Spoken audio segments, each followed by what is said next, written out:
यह सानिध्य प्राप्त करने के लिए लाखों करोड़ों लोग इसी आश्रम में आकर के तड़पेंगे, रोएंगे और बिलखेंगे। जो क्षण आज आपको प्राप्त हो रहा है, मैं कौन हूं, क्या हूं, इसका संक्षिप्त सा परिचय अनेकों बार मैंने दिया है।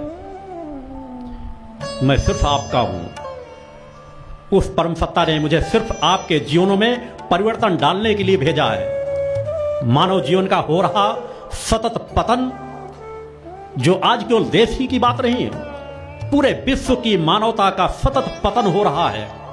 उस पतन को कहीं न कहीं से रोकने का कार्य उस परम सत्ता ने जो मुझे सौभाग्य प्रदान किया, मैं सिर्फ उस कार्य को कर रहा हूं।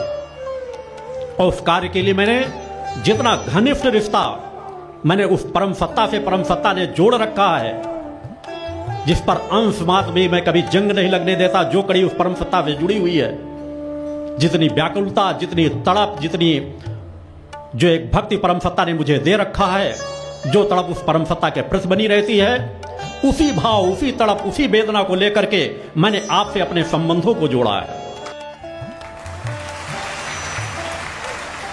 मैंने सिर्फ आपसे आत्मीयता के रिश्ते को जोड़ा है। मैं हर पल आपके जीवनों में परिवर्तन चाहता हूं। मुझे किसी चीज की इच्छाओं की कामना नहीं है। मुझे इस आश्रम के निर्माण की भी कामना नहीं। मुझे इसकी भी कामना नहीं कि लाखों करोड़ों अरबों लोग मुझसे जुड़ते चले जाएं। यदि मैं मान सम्मान का भूखा होता तो मेरी यात्रा कुछ दूसरी होती। मैं सिर्फ इस स्थल पर अपने आप को तपाने आया हूं, मानवता की रक्षा के लिए अपने आप को खपाने आया हूं, और जीवन के अंतिम क्षणों तक अपने आप को तपाता रहूंगा, खपाता रहूंगा, जब तक इस शरीर की श्वास है। और इस शरीर के श्वास छोड़ने के बाद भी मेरा जो संकल्प है, वह बार बार मैं पुनः आपको याद दिलाता हूं कि उस संकल्पों को आप महसूस करेंगे, तभी आप सत्य की विचारधारा से जुड़ सकेंगे कि जीवन की अंतिम सांस तक भी मेरा रिश्ता आपसे जुड़ा हुआ है।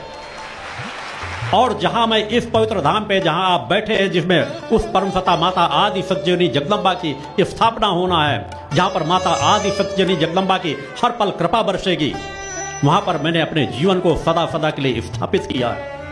मेरा आपका रिश्ता केवल इस शरीर से नहीं, इस शरीर से मुझे कोई मोह भी नहीं।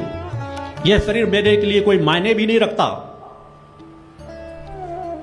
मैं एक अजर अमर अविनाशी आत्मा हूं। मेरी यात्रा जो प्रारंभ में थी, तब भी मैंने उस सत्य को स्पष्ट किया था, आज भी वही है और भविष्य के अंतिम क्षणों तक भी वही रहेगी। आप उस यात्रा को कितना समझ पाते हैं, कितना नहीं समझ पाते, यह आपके ऊपर होगा।